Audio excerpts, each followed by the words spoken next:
All right. Gonna give it a second to let it breathe while we welcome in our Facebook audience for this evening. Two green check marks across the board. Welcome in, everybody.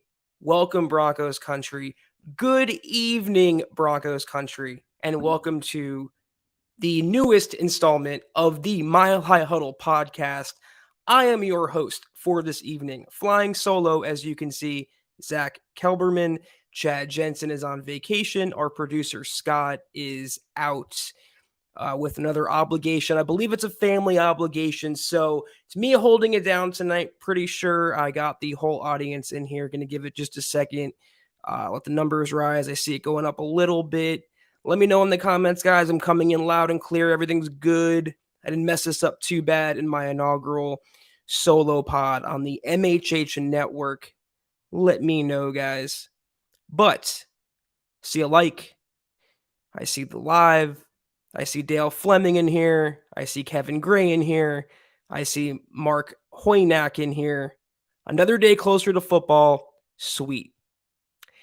Yes, one more day closer to football. I think it's 88 days, Demaryius Thomas number of days away until the Broncos season starts in Seattle. Okay, I think we're live, guys. I wanted to give it a second. It's a walk in the park for me, folks. Anyone who remembers 24/7 Sports when I did Facebook Live solo pretty much 5 nights a week, you guys know this is old hat for me. I'm actually pretty excited to be on here solo, talk some Broncos. The topic of the podcast this evening is the winners and losers from OTAs, from minicamp, from practices.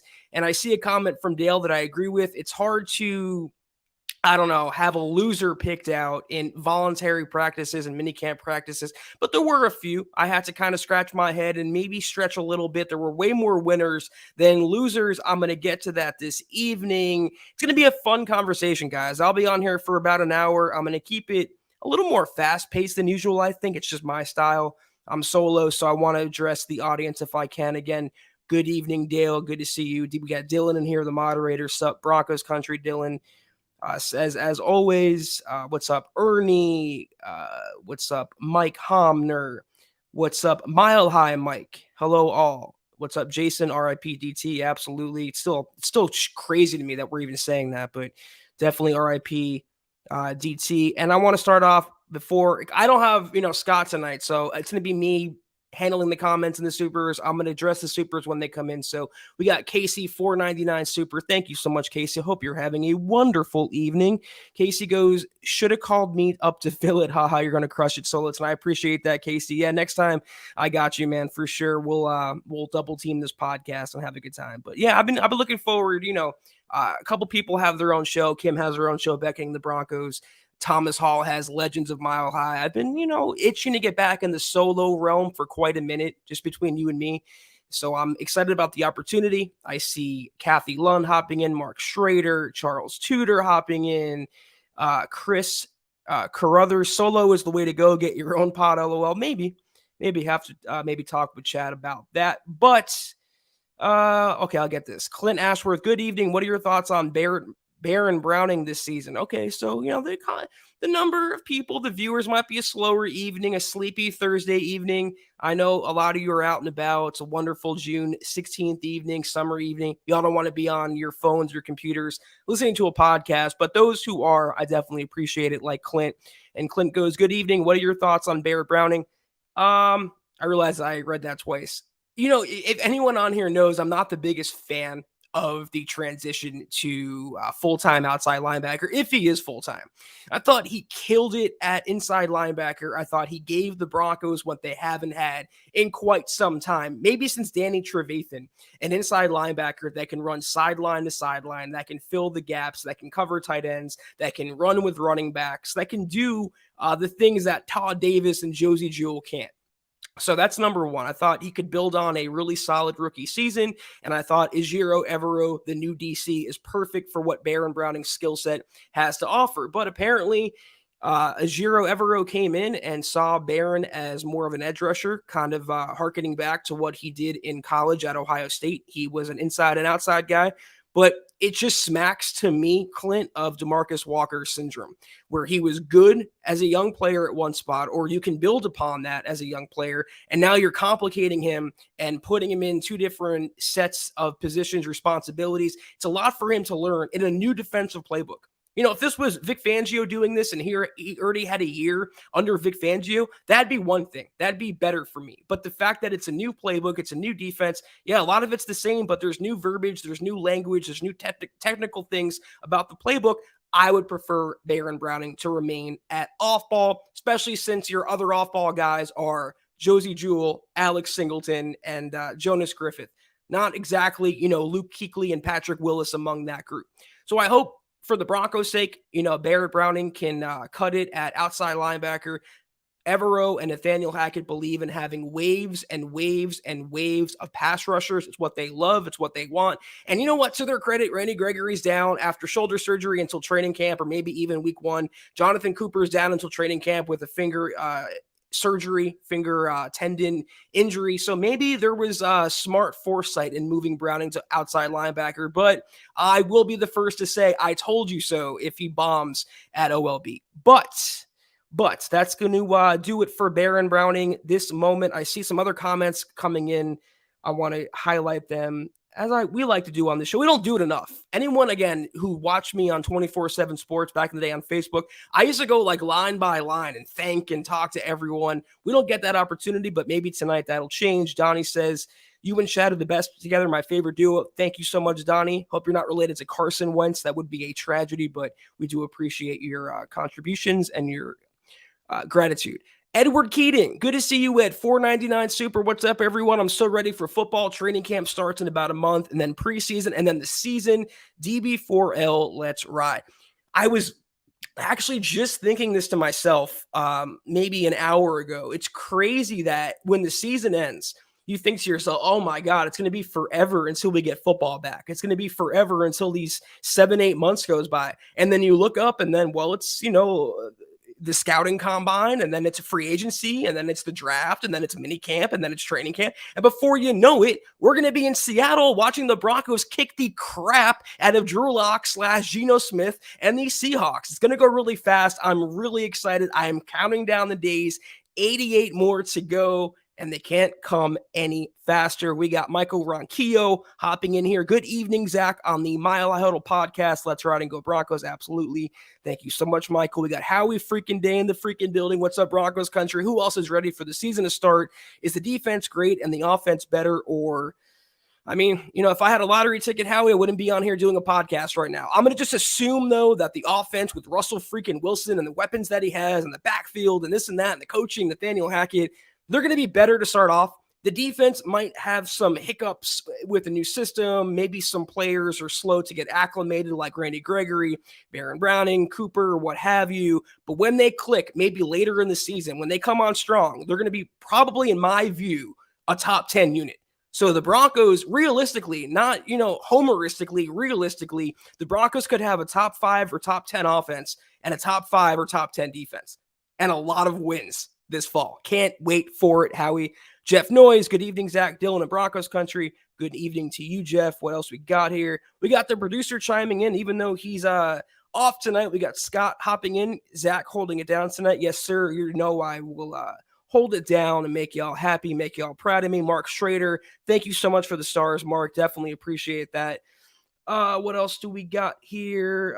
It's too dang hot in the Pacific Northwest. Oasis. It's hot everywhere. It really is.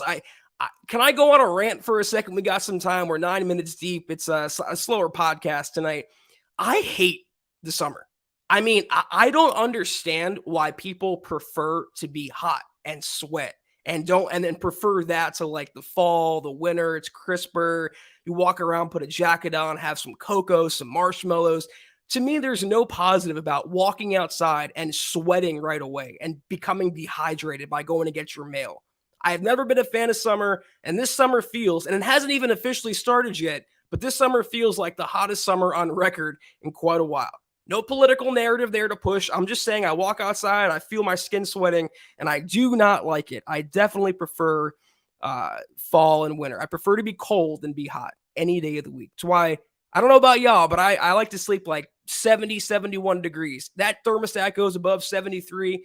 I have a problem, a big problem. So we got Kathy agreeing and Dylan agreeing, preaching. You're one of, we're sharing a brain on that, Dylan, for sure. I just can't stand the summer, but I respect all viewpoints, and a lot of people take vacations and it's their time off before the fall and the winter, so I get that. But anyway, guys, enough weather talk, and this is true real quick before we get back to football. Michael Davis can't beat September in Colorado. Yeah, you know, it's really nice. It really is. Colorado has the best weather because it's never, even when it's hot like now and July and parts of August, it's still a drier heat. You come to the South, you come to other parts of the country, it's just a humid, hot, sticky, muggy heat that I cannot deal with. Manscaped cannot help me enough deal with that heat. We got Albert Day hopping in here. Good evening, Zach in Broncos country. Do you think that Manning's record, 55 touchdowns and over 5,000 yards passing, is that, I guess, for Russell Wilson, is that doable? Oh, man. I don't want to say he's going to challenge Peyton in year one. I think there could be a transitional period. The Broncos, they're not going to go undefeated, and I don't think that – and I love Russell Wilson. I really, really do. But if you look at the quarterbacks objectively, I think all things being equal, Peyton Manning at 33 was a lot better at Russell Wilson than 33. So if he's going to throw for 55 touchdowns and beat Peyton Manning's record, 5,000 yards, I'm going to pump the brakes a little bit on that. I would be okay with 4,000 passing yards and 40 touchdowns or 38 touchdowns. I think that's going to be a more realistic number, and still a damn good number, by the way. I mean, he's going to put up like Star Wars numbers relative to what the Broncos have had since Peyton Manning. But between the running game and the Broncos defense and what they're going to do on that side of the ball and the special teams with Montreal Washington, I don't think Russell Wilson will be called upon to put up those kind of numbers. He's going to have a running game led by Javonte, and then you have Melvin Gordon. It's going to take the pressure off Russell Wilson, as will the defense. So I'm not, you hold a gun to my head, I'm going to say no. He doesn't break Manning's record. He doesn't, eclipse those numbers. But like I said, he gets in the 4,000 yard territory, 38, 40 passing touchdowns. I'm a happy, happy camper. I really, really am. All right, what else we got here? We got Mike saying cold equals Broncos football. That's why I associate like the colder weather, the chilly weather, it's football. See, there's no better time of year, guys, than like September through January. I know it gets colder toward January, but football season, you got Thanksgiving, Christmas, Halloween, really is the best time of the year. I really can't stand summer, but that's a whole other podcast. Maybe I'll start a weather podcast brought to you by Mile High Huddle. Keep that in mind. But before we got Gary Leeds Palmer, GLP, the legend. Hi, Zach. I missed your intro. Is this just tonight? Looking forward to your solo run. This is looking to be a really balanced team, and I think that bodes well. I'm pretty sure it will be a one and done for me unless we make this a permanent thing. Y'all have to holler at Chad if you want to see that happen. But going forward, while Chad's on vacay, Scott's going to hop in with me when he's available. So Sunday when we're back on the podcast, Scott will be joining me. But for now, it's me for the next 45 minutes or so. So enjoy it, GLP. Let's have some fun tonight. Do you guys have any plans to crash any breweries and go live with MHH? No, those aren't in our plans just yet, Michael, but stay tuned. Anyway, okay, so let's get on to the topic of the podcast. While y'all are here tonight, joining me, winners and losers from Broncos OTAs. Okay, so I have my handy dandy list right here. I put it together for y'all. I was nice and kept. So, winners. Say it with me, guys. Russell Wilson. I mean, is that obvious? He's the new Broncos quarterback. He's the new face of the franchise. And I'm not just saying that because he is Russell Wilson. I'm saying that because when the trade was official, he flew to Colorado and went to a children's hospital with Sierra. I mean, he was already an impact individual in the community. So, yeah, he was a home run right off the bat. Everything he's done since then, on the field, off the field, A+++ across the board. So he's winner number one. Number two is an extension of Russell Wilson, a couple extensions coming up, actually, is Javonte Williams. And I'm not saying that because Melvin Gordon stayed away from voluntary OTAs. I'm saying that because anytime Javonte was given the opportunity as a runner or pass catcher, where he's making his bones, by the way, more and more, he's looked really good. Explosive. He has that breakout appeal, and he's one of the few Broncos players, especially on offense, that's getting national breakout attention. He's getting national praise. everyone is on the Pookie train. Everyone wants to see Williams be the RB1. So I'm going to say he's definitely a winner from this offseason, from OTAs and minicamp, and also the receivers. I'm not just, I have an article, guys, going up right after the podcast about Kendall Hinton. And my point in saying that was it's not just Cortland Sutton, Jerry Jeudy, Tim Patrick, KJ Hamler. It's not just the obvious receivers that are the winners of the offseason. It's the likes of Tyree Cleveland and Seth Williams and Travis Fulgham and Kendall Hinton. These are the guys that by having Russell Wilson, they become better receivers. They become playmakers, and you can't have too many of those. So all down the board from number 1 to number 6 or 7, maybe number 8, the receiving room is top-notch in Denver right now, and they're going to have to make some hard decisions at final cut down the deadline about that. And an extension of the receiving room who's had a great offseason, and people are writing him off, and you can write him off at your own expense, is Albert Okwuegbunam. I can spell it. I can pronounce it. I am envisioning a breakout season for Alberto. It's going to be a big component, guys, of the Hackett-Outen offense. The tight end involvement, not just using them as decoys or screens like Rich Scangarello used to call, actual passes to a tight end, getting them the ball in space, letting them do what they do in the open field. That goes for Alberto, but also Greg Dulcich. It goes for freaking Eric Saubert, Eric Tomlinson, Andrew Beck. Any tight end on this Broncos roster will be involved on offense. But the number one guy, based on highlight reels the team has put out, based on tweets, based on reports, rumors, speculation, and common sense, Albert Okwuegbunam has had a fantastic OTA period, offseason period, working with Russell Wilson.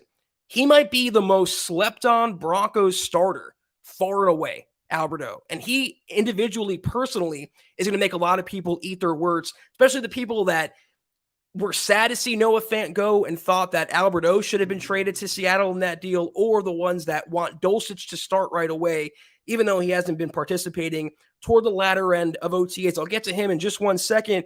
Still my winners, though. I have the offensive line coming in at a few spots. Dalton Risner and Lloyd Cushenberry. They've had objectively good off seasons. They've earned praise from their coaches, Nathaniel Hackett. They've earned praise from Russell Wilson. They seem to be thriving a lot better in Butch Barry's scheme. And on this podcast, Chad and I were among the very, very, very, very, very few who would openly criticize Mike Munchak last year, to the extent that, maybe Mike Munchak isn't perfect. Maybe he's not this wizard that he can make any lineman be a Pro Bowler. It didn't seem to work out for any lineman except for Garrett Bowles. And even in that case, Garrett Bowles kind of regressed last season after a 2020 campaign where they purposely weren't calling a lot of holding penalties.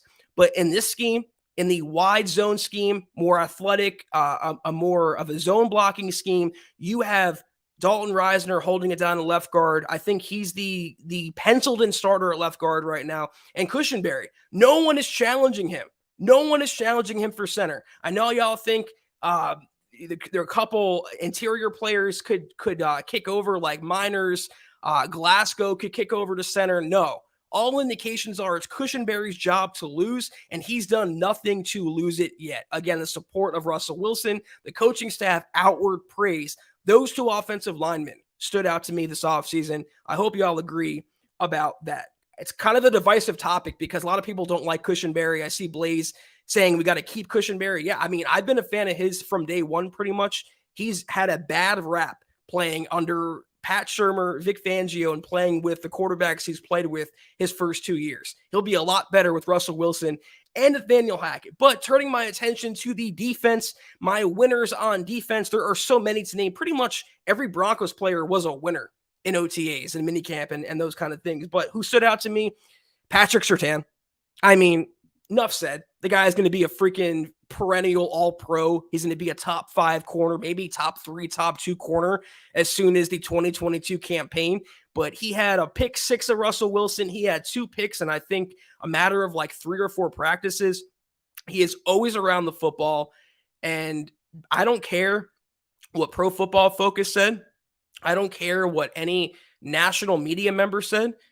Patrick Surtain was one of the best cornerbacks in football as a rookie last year, and he was that playing on a defense that didn't maximize what he could have done in terms of takeaways and playing in an injury-riddled secondary where he was the guy from almost day one. He's still the guy, but now he's in year two playing under Evero and playing on a much better team.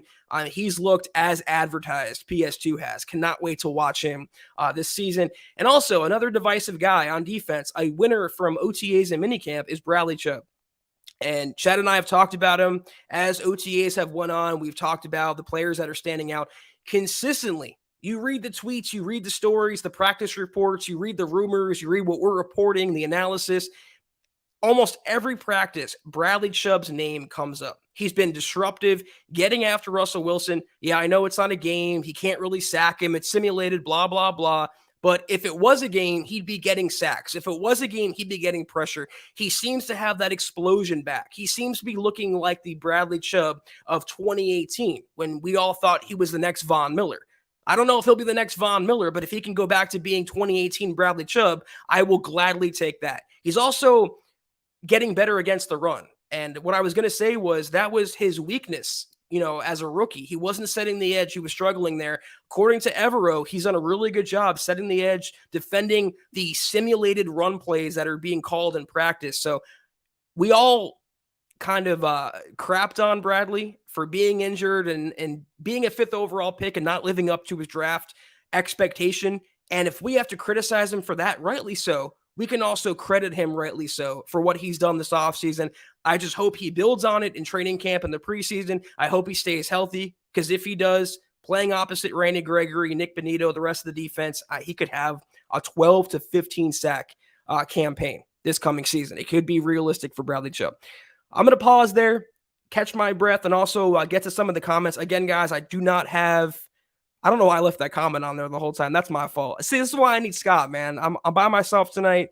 It's hard to kind of navigate everything. I'm going to try, though, for y'all. I'm going to do it for y'all. But David Bingaman saying, hey, Zach, what can we say to send you off on a rant? Pick something and let her rip.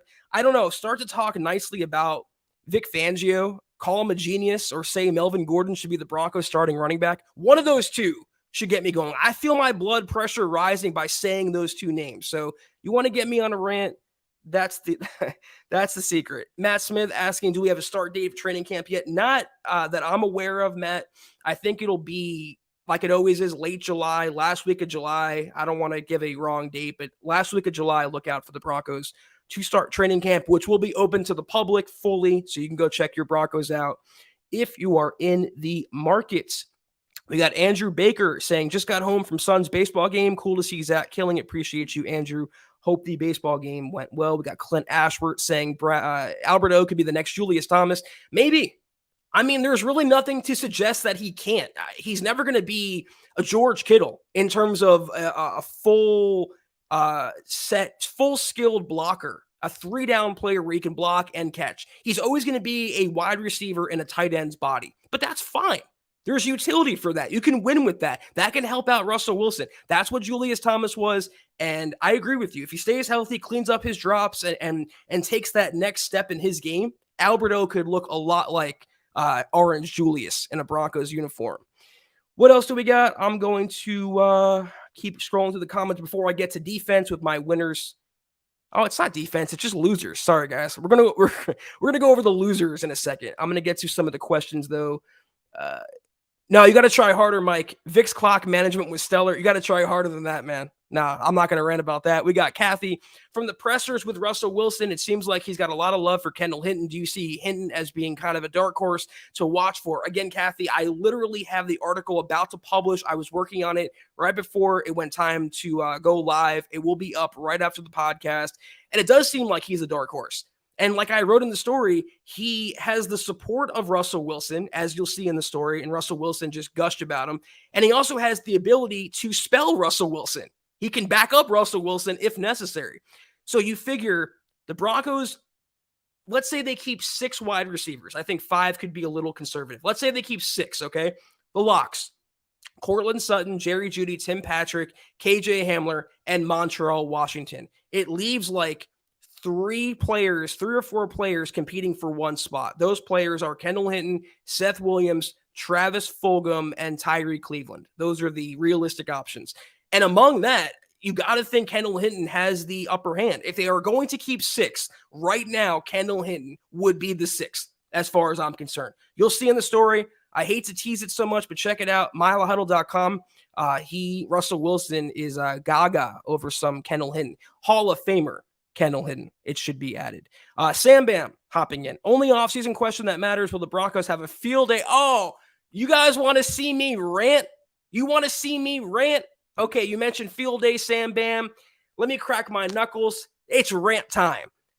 It doesn't matter. It doesn't matter what you... I'm thinking of what The Rock used to say. It doesn't matter what you think. I'm going to call him out, all right? Other podcasts wouldn't do it. I'm going to do it.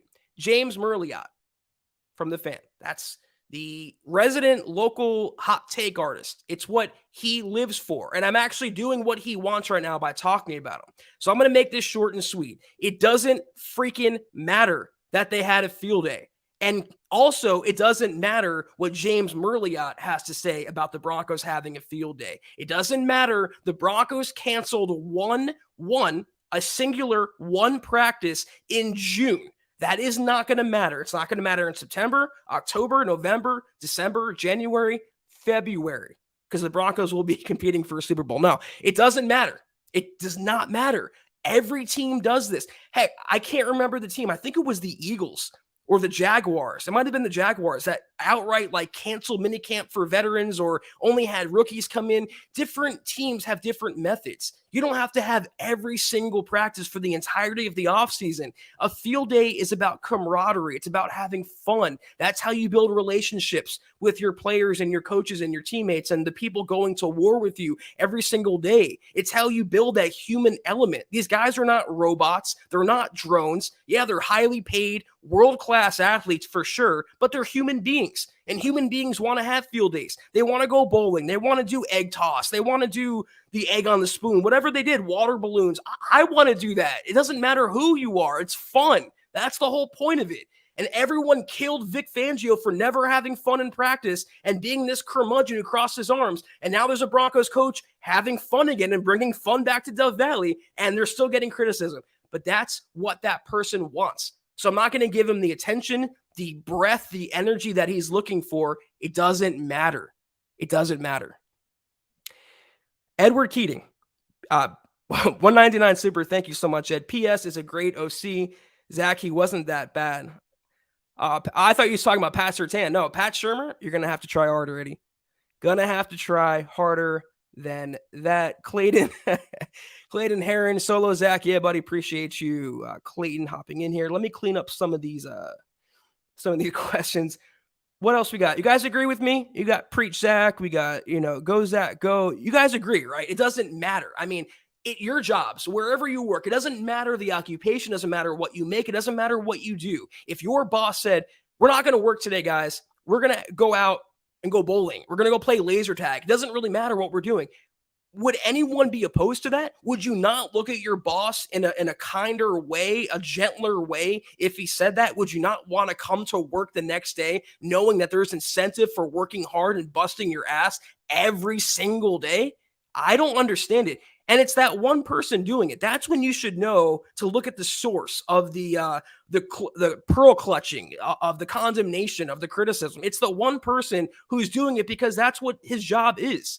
That's what he gets off on. Don't give him the satisfaction. It doesn't matter. Michael was a cornhole champ in 21. That's pretty cool, Michael. Don't tell James Merliot, though. He might come after you. Okay, so the comments are kind of slow down. What time is it? We got about half the show. God, 28 minutes in. This is crazy how fast it goes, guys. Crazy how fast it goes. We got the losers. All right, so half the show was about the winners. The second half of the show is about the losers from OTAs. And again, my disclaimer on this is it's hard to pick losers from voluntary practices and OTAs. And I'm not going to be hypocritical because if a field day didn't matter, then you can't put so much stock in offseason work or players who didn't come to practice. Would I like them to be there like Melvin Gordon? Yeah, but am I saying cut him, don't ever play him because he wasn't there? No, it doesn't really matter. So that being said, here's players that their stock kind of took a little hit in my point of view. And let me know if I'm wrong. Feel free to disagree. We'll banter. We'll debate.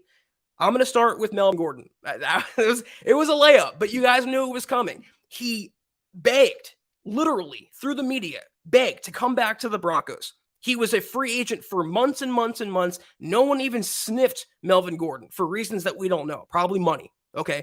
And he comes back on a one-year deal. $2.5 million, another 1.5 available via incentives. It's a far cry from the $8 million he was making as the Broncos quote unquote starter.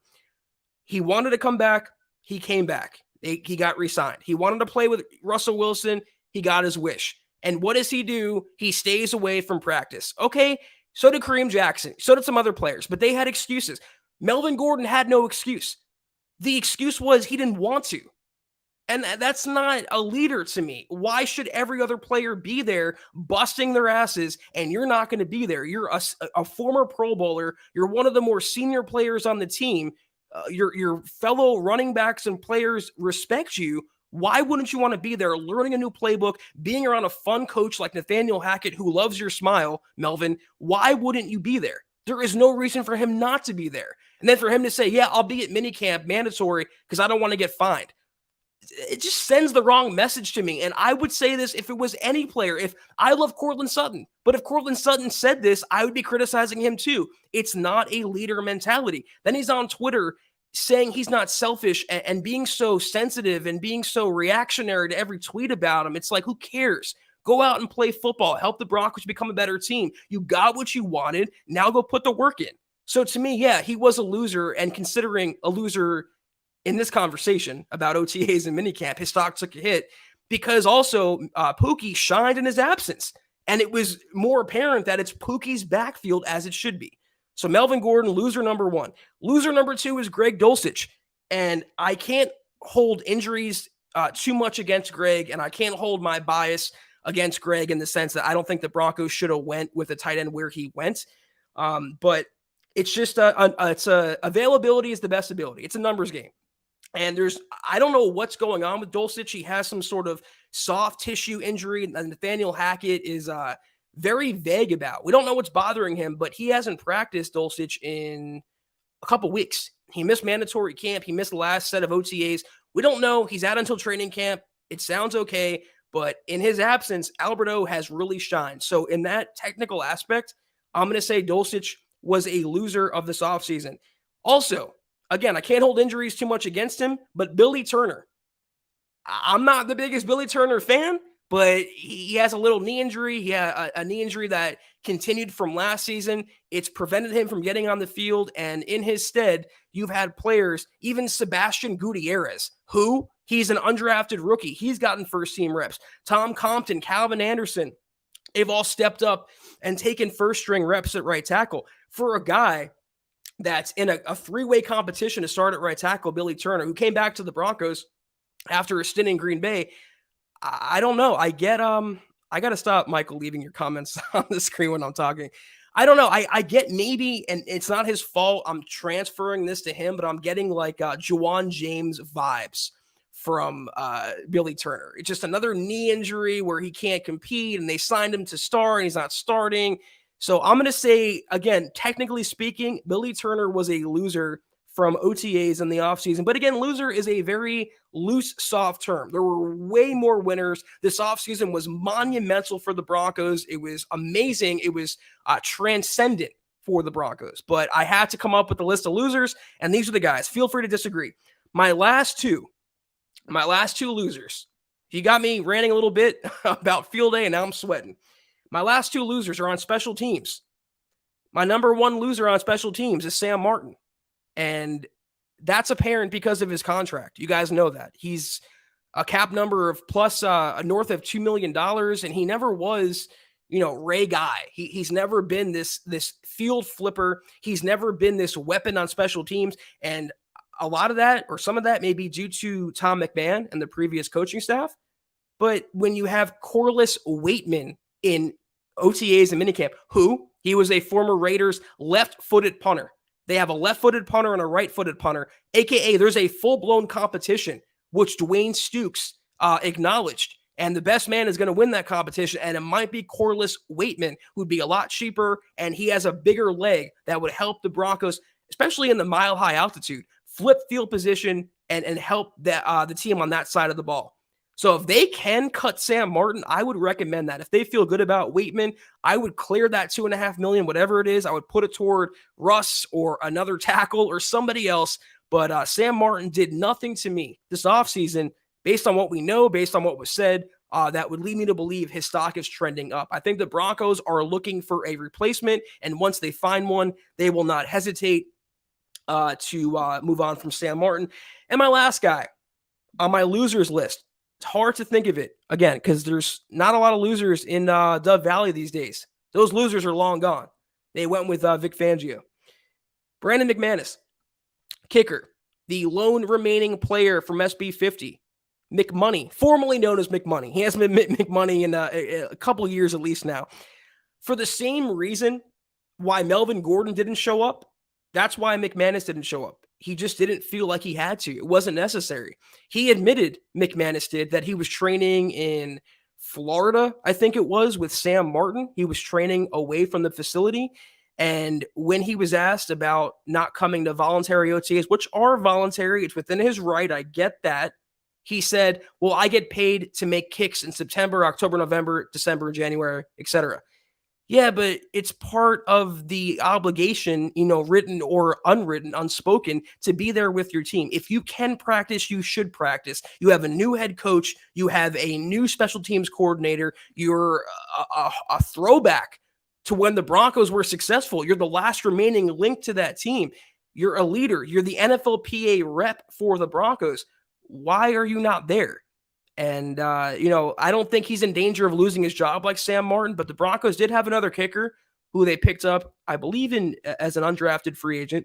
They had him in competing. It's going to be McManus' job, but it just didn't sit overly well with me that he wasn't there. If you can be there, you should be there. It's really that simple. So those are my winners and losers. Let me know what you guys think of that list. I will gladly debate it, talk about it with you, maybe get a difference of opinion. Maybe I'm wrong. Let me know. But I'm going to go through some of the comments. We have about 23 minutes left. We have Blaze calling McManus a derogatory name. Clayton says it was spot on. Appreciate you, Clayton. Mr. O says, Pat McAfee showed some love to Zack Kelberman. Shine, brother. Appreciate you, Mr. O, whoever you may be. Yeah, Pat McAfee brought up the Russell Wilson story. He shouted out my tweet on the story, so that was kind of cool. Appreciate all the guys at the Pat McAfee show. Good people. Appreciate and respect their programming. We have Robert Ottison, $5 super. Thank you so much, Robert. Robert had a nightmare that the Sissy Hawks and Drew Lock kicked our butts on opening night. I'm glad it was just a dream. That wouldn't be cool. That's not a dream. That's a nightmare. And that's probably the worst case scenario for the Broncos, man. It wouldn't torpedo their season. Like, I wouldn't say, oh, the Broncos season's over because they lost in week 1. That's a tough, you look back on the emotional aspect of the game, the psychological aspect of the game. That's tough. You're a new coach like Hackett. You're a GM like George Payton. You bring in Russell Wilson. You have this team that's stocked in so many areas. You have the most hype you've had in quite a while, years. And you're going to go on national television, Monday Night Football, week 1, and not only lose to Russell Wilson's former team, but your former quarterback who you replaced, you got rid of for Russell Wilson and Drew Lock or Geno Smith. Oh, man, that's a hard one for the Broncos to come back on. And you know what? In the first half of the Broncos schedule, there's a lot of games they should win because it gets a lot more difficult in the second half. Seattle, I don't care what y'all say. Vegas agrees with me. The Broncos should win this game. They're 3.5-point favorites as of right now. That's being a road team. There's no reason on paper why the Broncos should lose this game. 0. But if they do, it doesn't set the right tone for the rest of the year. That's all I'm saying. And I will say that if they do, I don't think they will, though. I think it's actually going to be more of a blowout than I am worried about the Broncos losing this game. I can see the Broncos going in there, taking care of business, and walking out without breaking a sweat. I really can't see the Broncos losing this game, but we shall see. It's why the games are played. We got Michael Room. Hobby. That sounds like a new name, and I'm gonna say it to myself because I don't have Chad or Scott here tonight. Welcome, Michael. If you are new, if you're not, well, I appreciate you hopping back into the podcast. Michael asks, "How has Caden Stearns looked in OTAs?" It's funny that you say that, Michael, because I was thinking of putting Caden's name down, and I wasn't thinking about the winners list. Unfortunately, I was thinking about the losers list. I haven't heard much. I go through all the tweets, I read all the reports, I gather what I can gather from OTAs and practice, and I did not hear or see Stearns' name called that often. I'm not going to denounce him. I'm not going to condemn him. I'm not going to say, oh, well, he's not going to start and he's not going to ever be a factor for the Broncos defense. I'm a big Caden Stearns guy, and I still think he's the future of the safety position opposite Justin Simmons. He is what Kareem Jackson is right now, a starter, a full-time starter in the future. But he's been kind of quiet in off-season work and through the first leg of the off-season program under Ejiro Evero, who, by the way, was a secondary coach in LA. So I don't know what to take of that. I would say if training camp goes on, like if it's like mid-August, like if it's August 16th right now, guys, and Caden Stearns, we haven't heard anything from him, yeah, I'm starting to panic. Then I'm thinking, well, maybe Evero being a secondary guy, if Stearns can't thrive under him, then maybe there's a problem. But on June 16th, I'm not falling for the overreaction. The sky is the limit for Caden Stearns, and if he gets the opportunity, I think he will thrive. All right, what else do we got? Kayleon Green says, I see you, Zach, handling biz solo. Appreciate you, Kayleon. This is fun, man. It really is. Like, I've missed doing solo shows. I miss talking to you guys and just ranting and not taking a breath and sweating. It's a nice throwback to years ago. So appreciate you guys joining me tonight. We got John Juno. John asking, who do you see starting at tight end, Greg or Albert? John, if you listen to the podcast tonight, I had Albert on my winners list and Greg on my losers list, so the answer there is obvious. Alberto will be the week 1 starter, barring injury. He's well ahead of where Dulcich is. And to be fair, Dulcich always likely needed a year before he was ever going to be a full-time contributor or potential star. Tight end is such a hard position to transition from college to the NFL. And the Broncos already have plenty of receiving weapons. A tight end like Dulcich or even Alberto is the literal cherry on top. So Alberto is the veteran. He's had great chemistry with Russell Wilson. Hackett and Outen have raved about Alberto. We have stories about it on the website. The week 1 starter, again, barring injury, will be Albert Okwuegbunam. And I'm really excited to see what he can do. All right, what else do we got? I see you're asking, Pete, you wanted me to ask answer your stars question. I'm trying to get to all the questions, guys. Again, I don't have Scott here. I don't have a producer here, so I'm trying to just scroll on my own. And this is true. This is definitely true. The winner from the Broncos offseason, one of the winners is definitely Walmart. And the Broncos, man, now they have the richest owner in the NFL, far and away. He's worth more money than like the next 8 owners combined. That's a good shout, Kathy. I'm going to say Rob Walton and Walmart were definitely winners from the offseason. David Marker asking how Baron Browning has looked. Apparently, he's looked good as an edge rusher. I don't like it. I think he should be off ball. I'm kind of against the double duty he's pulling, or now the single duty at outside linebacker. But he's been explosive. He's been getting after the quarterback in simulated practices and sessions, and he's looking like he could provide the Broncos some heat off the edge. I do agree with Hackett in the sense that you can never have too many pass rushers. And the Broncos proved that in SB50. They didn't just have Vaughn and DeMarcus Ware. They had, Shaq Barrett, Shane Ray. They had a lot of guys coming after the quarterback. And that's what Hackett and Evero want to replicate. So on that point of view, that aspect, I can't hate too much on it. K-Hop says, imagine a scenario where Elon Musk bought the Broncos. I don't know. I like Elon personally, so I'm not going to criticize him or clown him too much. He has a lot of money. He's free to do what he wants. I just hope he makes Twitter a better place, because that's become quite the cesspool. All right, Peter, anyone change from your opinion from loser to potential star? That's a good question. Oh, man. Honestly, Peter and everybody else, I wasn't the biggest Alberto fan when he was drafted, and only because I still wanted to see what the Broncos had in Noah Fant. Obviously, Fant didn't get his chance didn't get his due in Denver. Didn't get his opportunity, and I was always kind of salty about that. So I wasn't, just like the Broncos drafting Dulcich now, I wasn't crazy about the Broncos drafting Alberto when they had Noah Fant. So I think that for sure is one guy who jumped out to me from, I wasn't too high on him. Then he had injuries, then he had drop issues. And I was like, Noah Fant, say what you want about him. He's not those things. He doesn't have those problems. So from my personal point of view, not just what I've seen on tape, Alberto has gone from loser to, from the outhouse to the penthouse. That's where Alberto has been. And he's one guy that's really shooting up the Broncos the stock report. All right, what else? Let me know. Michael Ronquillo, got to answer him. Michael asks, how did rookie Nick Benito do during Broncos minicamp? He, again, another guy that was kind of worked in slowly. He had a nick here. He had just a little minor thing here and there. They're being really cautious, the Broncos are, and rightly so. Nick Benito's a guy that is a luxury player on the Broncos defense. Right now, it should be about him getting bigger, getting stronger, working on his lower body, getting better against the run. He can come in for, 10 plays a game, 15 plays, and rush the passer, but he has a lot of work to do in year one.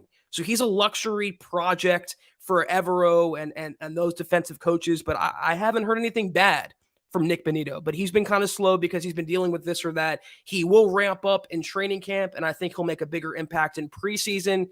But again, he's just a subplot on this defense until proven otherwise. Right now, it's Bradley Chubb, and when he gets back, it's Randy Gregory. Those are your edge rushers. Those are your guys.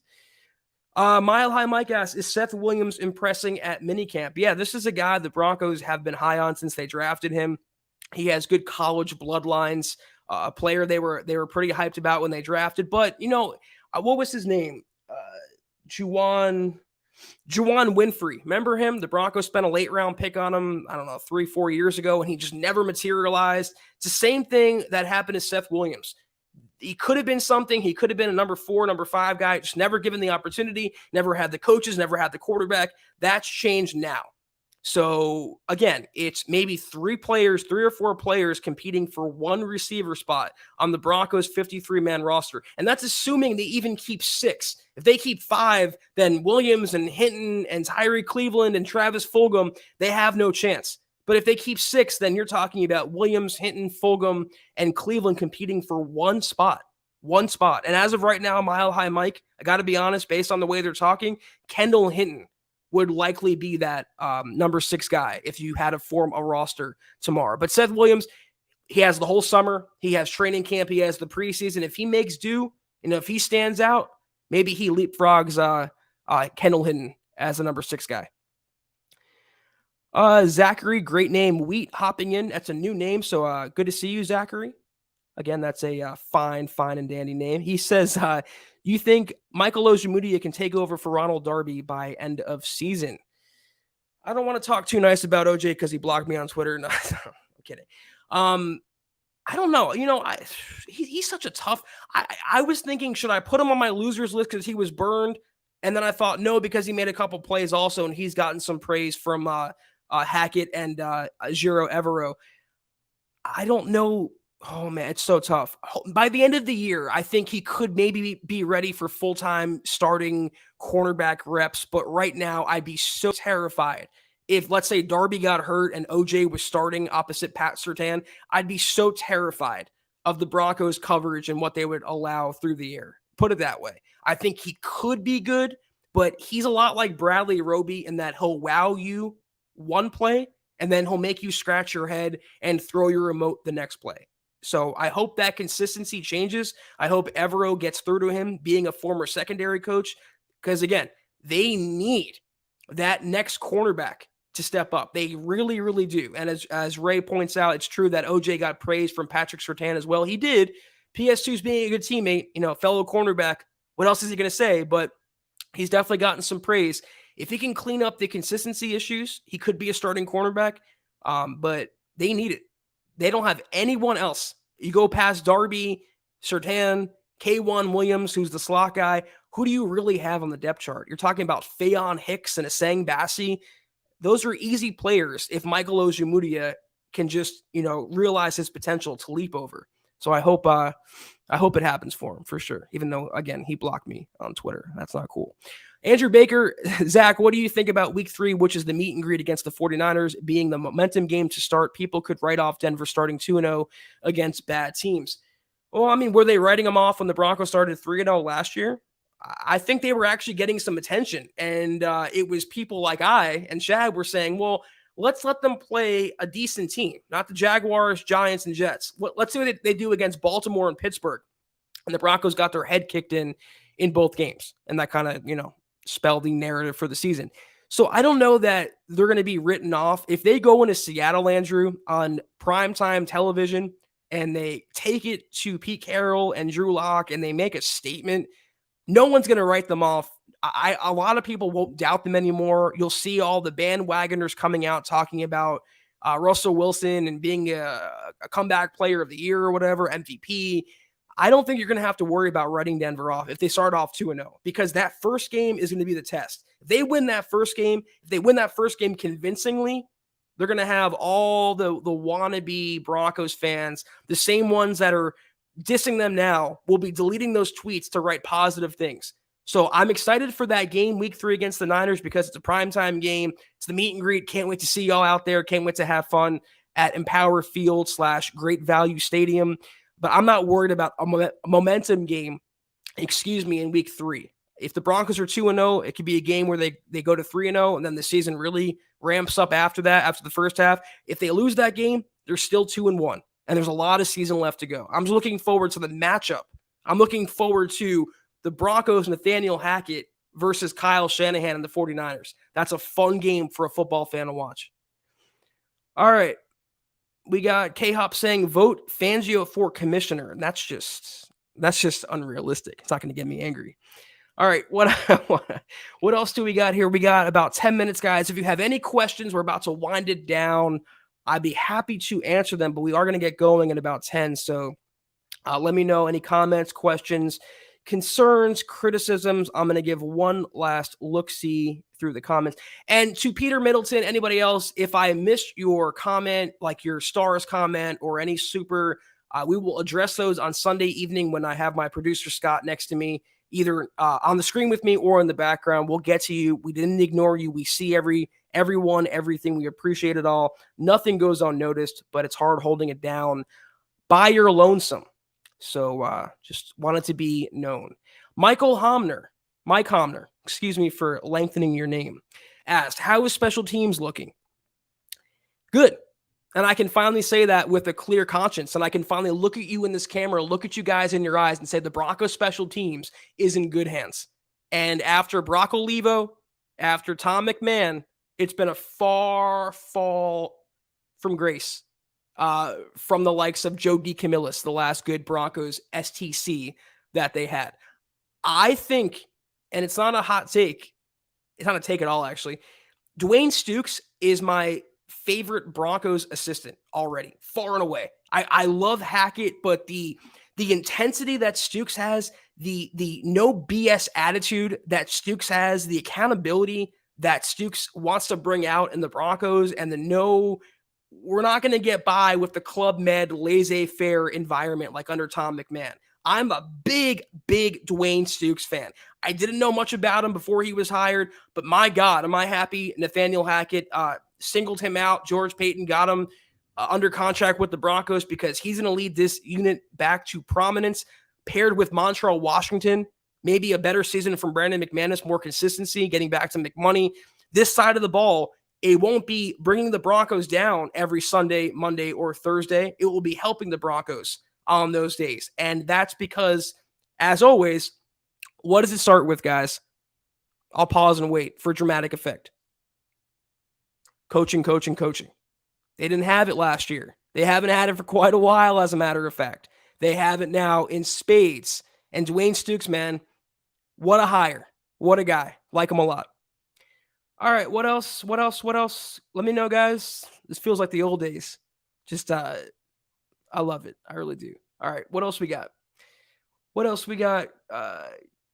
Jeffrey asked, could we trade for the linebacker Robert Quinn from the Bears? Well, he's more of a defensive end edge guy, but I wouldn't I think the Broncos are good. They gave Randy Gregory $70 million.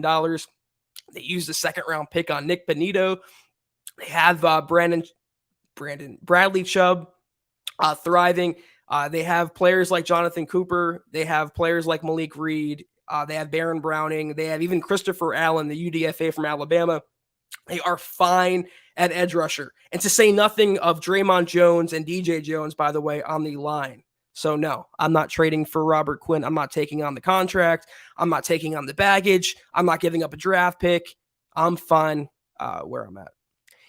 Venom Seeker. What's the percentage of us being able to win at Arrowhead this year now with Wilson? I mean, well, every game, Venom is a 50-50 proposition, right? You win or you lose. So I'm going to say it's 50-50, but it wasn't 50-50 when you have Teddy Bridgewater versus Patrick Mahomes, when you have Andy Reid versus Vic Fangio. That's a major disadvantage. It's a major handicap. Your odds of winning are like 20%. And to their credit, in the Fangio era, they almost beat Kansas City a couple times. So they came pretty close with those quarterbacks, with those coaches. Now with Russell Wilson, this offense, this coaching staff, the energy and the attitude and the intensity and the want to is back in the Broncos building.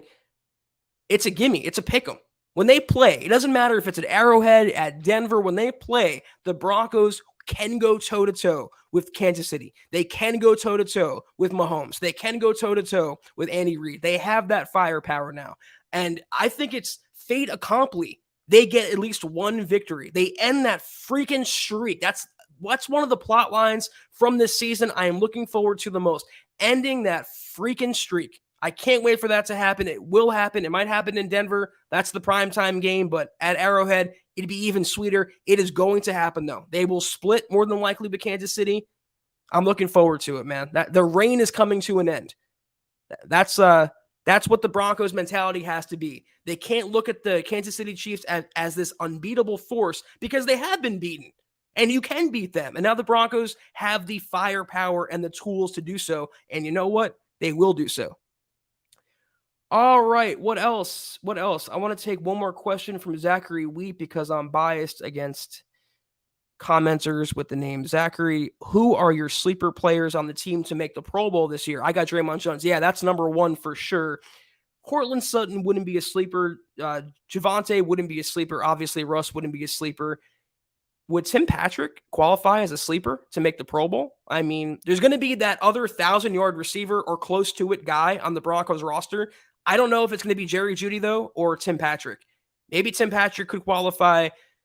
I'm thinking of a lineman that can make it. I don't see it. I don't see Bowles, or I don't see him being a sleeper. I don't see Billy Turner making it at right tackle.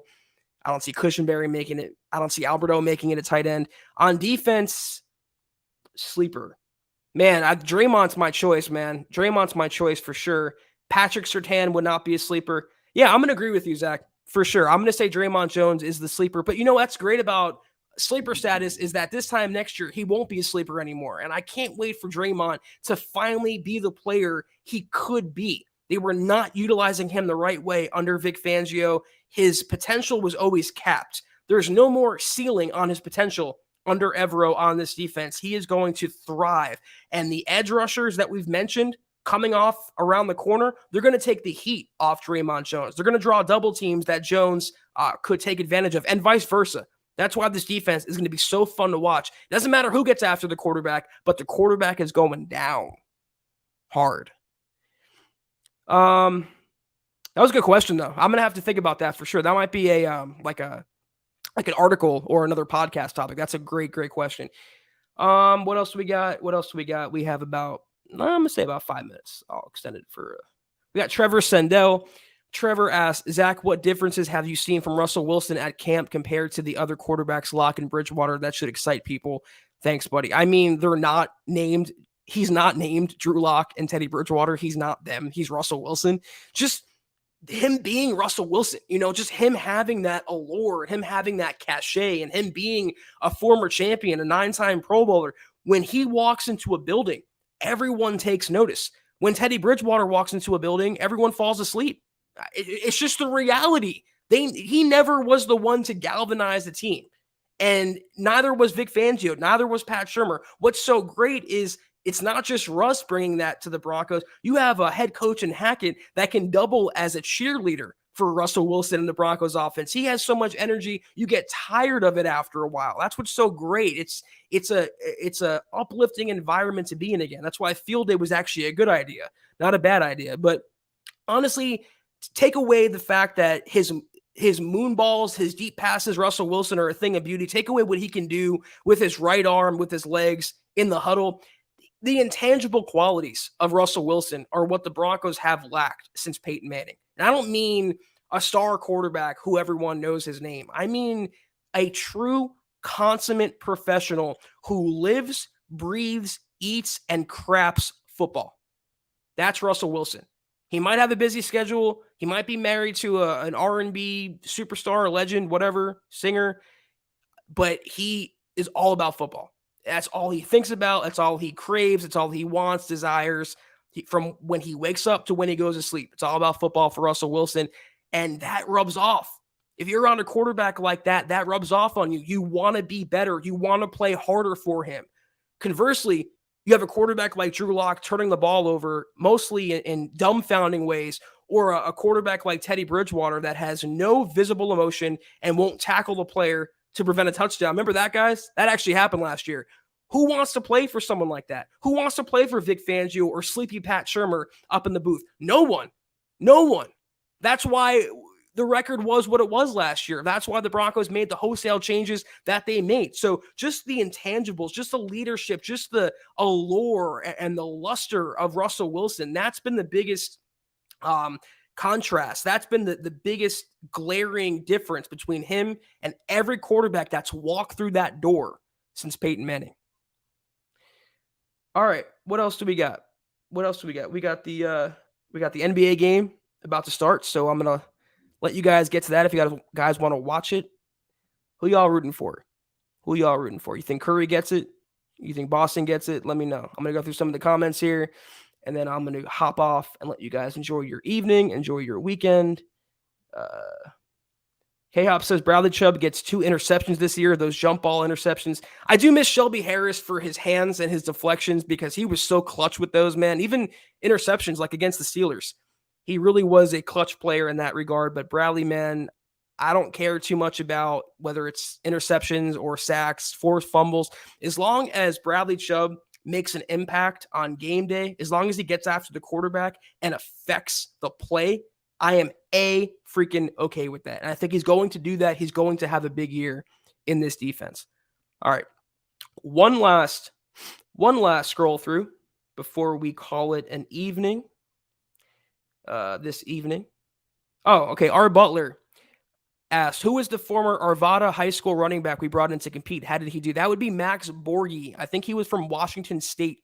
And honestly, can't say I was the biggest Max Borghi fan or supporter in the world, but I wrote a story about him when the Broncos first brought him in. Check it out on the website. And in watching his tape and reading his measurables and what he brings to the table, his running style, you know who he reminds me of a lot? Another Colorado guy, Philip Lindsay. And you know who Max Borghi was compared to very loosely as a collegian? Another Colorado guy, Christian McCaffrey. Not saying he's going to be either one of them, but he has that dynamism to his game. He's a dual threat running back in the sense that he can run and catch. He has wiggle. He has explosion. He's the same kind of like, not the tallest or biggest, strongest. He's not Derrick Henry for sure, but he just has that wiggle to him. And according to Outen, I might write a story about this. Max Borghi did some nice things according to Justin Outen. I don't know if those nice things mean anything beyond he'll be here maybe for training camp, because he was an invite. He's not part of the roster. He wasn't signed. They brought him in for a tryout. And from what I know, they haven't signed him. So he might come back for training camp. He might not. But where does he fit in? That's what I'm wondering. Even if you sign Max Borghi, and I wrote this in the story, where does he fit in? You have Javonte, that's your guy. You have Melvin, he's your number 2. Mike Boone's on the roster. Demarie Crockett's on the roster. You have McAllister, the undrafted free agent they brought in. Where does Max Borghi fit? And if you got rid of Philip Lindsay last year, would George Payton sign pretty much a clone of Philip Lindsay? That's what I wonder. But if you guys can check him out, I think you would like his highlights. He can do some things with the ball that other running backs can't. So if they signed him, I would not I would not cry, put it that way. And Kathy, he did sign a UDFA deal after the draft. He was undrafted this past April. He was with them for like a month or a couple weeks, then he was waived. So he is a unrestricted free agent as of now. But that is going to do it, I think, guys. A lot of you were pulling for the Warriors to win tonight. So we'll see how that goes. That is going to do it, though, for the podcast tonight. Thank you so much for tuning in with me. I know it was kind of a weird show. I went over an hour, but I had a lot of fun with y'all, getting back to my roots and doing these solo podcasts and talking with y'all and ranting and sweating and screaming. It's been a bunch of fun. So I appreciate you tuning in with me. I don't know, MHI, they went last night and now they messed with the banners. I'm going to have to yell at Luke Patterson for doing that. But you can follow the main account on Twitter at Mile High Huddle. You can follow myself on Twitter at Kelberman NFL. If you guys want some merch, I'm not wearing it. I'm a bad rep this evening, but you can go to huddleuppod.com, get yourself a hat, get yourself a shirt, get yourself a hoodie, get yourself a freaking baby onesie. We got so many things, all new products, huddleuppod.com.